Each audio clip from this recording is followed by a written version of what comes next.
Опасно! Вот такая вот беда у нас приключилась. Ага. Вот так брать трамплины на неподготовку. Не, пока не надо, еще рано. Складываем все это, да, в кофру. Весь мотоцикл. Да. Вот теперь приподнимай. Шашлычок. А, я его сильно Переборщил.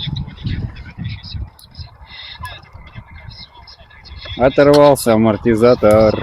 А мне говорят, прыгай. Санек, без... Слышишь, что, давай мой бомж его на руль перевернем.